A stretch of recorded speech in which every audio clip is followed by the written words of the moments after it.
अवैध तरीके से काफ़ी दिनों से जुआ चल रहा था, उस पर दबी। इसमें काफ़ी समय से हमें सूचना मिल रही थी कि बड़े पैमाने पे जो नंबर का सट्टा होता है, कल्याण, मधुर और अन्य जो लाइनें चलती हैं जो बॉम्बे से पूरा संचालित किया जाता है, उसमें बड़े पैमाने से लोगों के द्वारा पैसा लगाया जा रहा है। इसमें पिछले 6 महीना पहले भी एक कार्रवाई हुई थी जिसमें जो एक मुख्य आरोपी का नाम आया था मनोज तेली, उसके घर पे दबिश भी दी गई थी, परंतु उस समय कुछ एविडेंस हाथ में नहीं लगे थे जिस कारण से उस पर कार्रवाई नहीं हो पाई थी।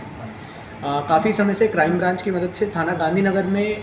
कुछ घरों में ऐसा सस्पिशियस मूवमेंट दिख रहा था जहाँ पर दिखता था कि गाड़ियाँ आती हैं, कुछ समय रुकती हैं, फिर चली जाती हैं। कई बार देखा गया है कि पेपर्स के बंडल आ रहे हैं, जा रहे हैं, बोरियों में कुछ सामान आ रहा है। एक सप्ताह से उस पर सतत निगाह रखी जा रही थी कि क्या चल रहा है। पहले ये शंका ध्यान रखा जा रहा था, पर फिर जब धीरे धीरे पता चलने लगा कि जब वहाँ से हमने PSTN डेटा उठाया तो उसमें जो नंबर आना शुरू हुए उसमें बॉम्बे के बहुत सारे नंबर दिखना शुरू हुए। तो इसे समझ में आया कि जो बॉम्बे से सट्टा संचालित होता है उसके कुछ नंबर्स भी इसमें आइडेंटिफाई हुए थे। उसके बाद फिर दबिश देकर जब वहाँ पर पता चला कि सारे जो एविडेंस हैं जो कि बहुत इंपॉर्टेंट होते हैं किसी भी केस को प्रोसिक्यूट करने के लिए, उनकी मिलने की संभावना है, तो उसमें फिर दबिश डाली गई थी। इसमें कल दबिश डालने पर जो सामग्री मिली ज़्यादा मिली है, करीबन 30 से ज़्यादा मोबाइल फ़ोन्स और होता है वो मिला है। 19,000 से अधिक जो पर्चियाँ इन द सेंस जो एविडेंस लिखे जाते हैं जिसमें आप सट्टा लगाते हैं तो उसकी जो नंबरिंग लिखी जाती है वो मिले हैं। उसमें जिन्होंने सट्टा लगाया है उनके द्वारा जो मोबाइल फ़ोन इस्तेमाल किए जाते हैं उनके मोबाइल नंबर्स प्राप्त हुए हैं की है। इसमें 3 जो मुख्य आरोपी जो यहाँ से संचालित करते थे और जो पैसे का पूरा लेन देन करते थे उसमें मनोज तेली एक हैं कमलेश उर्फ गोलू राठौर और एक नाम है मोहन राठी, जिन्होंने एक घर किराए पे दिया हुआ था और इसमें अवैध रूप से ये संचालित करवा रहे थे। इन तीनों के लिए भी टीम्स लग चुकी हैं और जल्दी ही इनको भी गिरफ्तार किया जाएगा। इसमें मुख्य बात जो सामने आई है कि क्योंकि लगातार पुलिस इंदौर में जो लोग सट्टे के लिए एक्टिव थे उन पर कार्रवाई कर रही थी,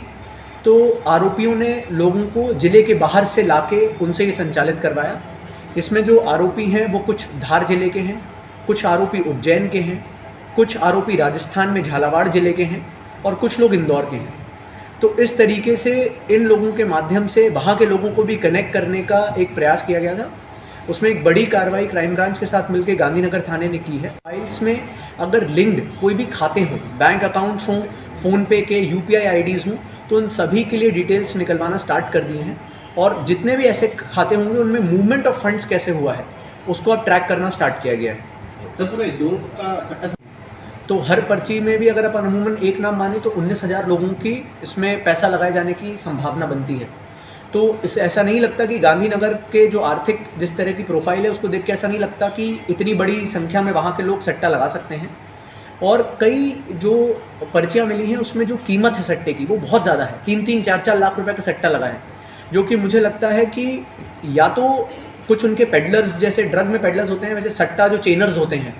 जो पहले आम लोगों से इकट्ठा करते हैं, फिर सेकंड चेन बनती है और वो सेकंड चेन यहाँ पर इस्तेमाल होती है। तो मुझे लगता है कि उसी किसी तरह का होगा और इसलिए संभावना है कि इंदौर नहीं, इंदौर के बाहर के लोग भी इसमें शामिल हो सकते हैं, क्योंकि कुछ नंबर जो मिले हैं उज्जैन और देवास के भी मिले हैं जो काफ़ी ज़्यादा बार जिनमें फ़ोन्स आ रहे हैं, फ़ोन्स ट्रांसमिट हो रहे हैं, फ़ोनपे के कुछ ट्रांजैक्शंस हुए हैं। तो ये कहना ठीक नहीं रहेगा कि सभी लोग गांधीनगर से ही ये चल रहा था, पर गांधीनगर में इन्होंने अपना हब बना रखा था, कुछ फ्लैट्स इन्होंने किराए पे लेकर वहाँ पर ही संचालित कर रहे थे। सर इसके अलावा एक और सवाल था कि ये जो गांधीनगर को इन्होंने कोई चुना, टोल के साथ कई क्षेत्र हैं जहाँ पर इस तरह से तो काफ़ी दिनों से जैसा कि बताया जा रहा है 6 महीने पहले भी वहाँ पर रेड थी, किन कारणों के चलती है? जो इसमें संभावित एक कारण सामने आ रहा है कि वहाँ जो मल्टियाँ बनी हैं, जो रीडेवलपमेंट होने के बाद वहाँ बड़ी संख्या में जो नगर निगम आईडीए की मल्टियाँ बनी हैं, वहाँ पर बहुत सारी जगह पे लोग गए नहीं हैं, लोगों के नाम पे फ्लैट्स हो गए हैं, पर लोगों ने या तो उसको किराए पे दे दिया है और क्योंकि मल्टी में क्या बोलते हैं जो EWS सेक्शंस के लोग रहते हैं तो वहाँ बहुत ज़्यादा ध्यान भी नहीं दे पाते हैं, उनको वो खुद अपने काम में इतने व्यस्त रहते हैं कि वो नहीं ध्यान दे पाते हैं कि वहाँ किस तरह के लोगों का आना जाना हो रहा है। काफ़ी बड़ी संख्या में छोटी सी जगह में लोग रहते हैं तो निगाह नहीं पड़ पाती। किसी और जगह पे अगर आप देखेंगे कि गाड़ियों का बार बार मूवमेंट हो रहा है, किसी और सोसाइटी में ऐसा हो रहा होगा, तो मुझे लगता है कि वहाँ के लोग ही शिकायत करेंगे कि सब इस घर में बहुत ज़्यादा अधिक गाड़ियाँ आती हैं, रात रात में गाड़ियाँ आ रही हैं। पर ऐसी जगह पे जहाँ पर रीडेवलपमेंट होकर बहुत सारे लोग रीएलोकेट होकर वहाँ पर रुके हैं, वहाँ पर शायद ये चीज़ बहुत अलग नहीं दिखती होगी, इसलिए शायद उन्होंने वहाँ चुना। सर कितने दिनों से ये सट्टा संचालित हो रहा सर, वहाँ पर कितने दिनों से संचालित हो रहा था? अभी जो संभावना है, जो पर्चियाँ मिली है कि लगभग 1 महीने से तो अधिक से ही संचालित हो रहा था, पर क्योंकि बहुत नॉर्मल कोर्स में कर रहे थे तो पता नहीं चला था। करीबन 1 हफ्ता से तो हम ही इसको ट्रैक कर रहे थे, तो उससे पहले से ही संचालित हो रहा होगा। पर 1 महीने तक की जो पर्चियों में डेट्स है वो 1 सवा महीने पुरानी भी उसमें डेट्स डली हुई हैं। तो इसका मतलब है 1 सवा महीने पुरानी अगर पर्ची मिली है तो या तो कहीं और हो रहा था, पर अभी जो आरोपियों ने प्रथम पूछताछ में बताया है उन्हें ये बताया कि 1 सवा डेढ़ महीना पहले से हम लोगों ने ये घर पे हमें लाके शिफ्ट किया गया था। और इसमें जो पैसे का ट्रांजैक्शन है, इसमें इंपॉर्टेंट बात ये है कि जो पैसे का ट्रांजैक्शन है वो जो मनोज तेली और कमलेश गोलू हैं ये डायरेक्टली करते थे। पैसे का ट्रांजैक्शन इनके माध्यम से नहीं कराते थे, सिर्फ इनको बोला जाता था कि आप सट्टा लिखिए, जिसकी उससे बाहर रहे और सिर्फ ये लोग आरोपी पकड़े जाएं। इसलिए इसमें अभी जो कार्रवाई में सबसे इम्पोर्टेंट चीज़ है कि जितने भी बैंक अकाउंट्स यूज़ हुए हैं उन सब के पीछे कौन है उसको जांच पड़ताल की जाए। सर, बैंक अकाउंट को सीज किया जाएगा करी जाएगी संपत्तियों को लेकर, और उनको नोटिस जारी कर उनकी संपत्तियों को भी सीज किया जाएगा, क्योंकि अवैध तरीके से जिस तरह से बनाई गई है संपत्ति। बिल्कुल हो सकता है कि यहाँ पर क्लियर लॉ क्लियरली कहता है कि अगर आप अवैध किसी धंधे से या क्रिमिनल एक्ट से कोई संपत्ति आप अर्जित करते हैं तो वो भी क्रिमिनल संपत्ति मानी जाती है। इसमें लॉ बिल्कुल क्लियर है। इसमें यही देखा जाएगा कि इसमें से क्योंकि है क्रिमिनल एक्ट है ये, और इसलिए इसके द्वारा अगर पता चलता है कि इनमें जो बैंक अकाउंट से पैसे गए थे अगर उनके माध्यम से कुछ ट्रांजैक्शन ज़्यादा हुए हैं तो उन सभी बैंक अकाउंट्स को फ्रीज भी किया जाएगा, उनके डिटेल्स निकाले जाएंगे, किन्होंने वो बैंक अकाउंट्स खुलवाए हैं, उसमें कहाँ से पैसा आ रहा है, कहाँ जा रहा है, ये सारी चीज़ों की अभी जांच पड़ताल करी जाएगी। सर, मकान मालिकों ने सूचना दी कि इनकी किराया आरोपी बनाया है कि अगर उन्होंने किसी को किराए पे दिया था तो पहली बात आपको किराए की सूचना देनी चाहिए थी, जो कि यहाँ पर देखने में आया है। अमूमन इंदौर में किराएदारों के माध्यम के बारे में सूचना नहीं दे रहे हैं। इससे मुझे लगता है एक बड़ा जागरूकता अभियान चलाना बहुत आवश्यक है,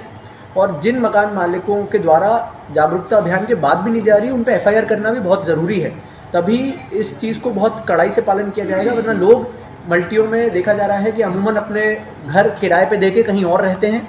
और जो किराएदार होता है फिर वो किसी भी तरह की अवैध गतिविधियों में संलिप्त पाया जाता है। कभी बड़े ऑपरेशंस करने के लिए कभी कभी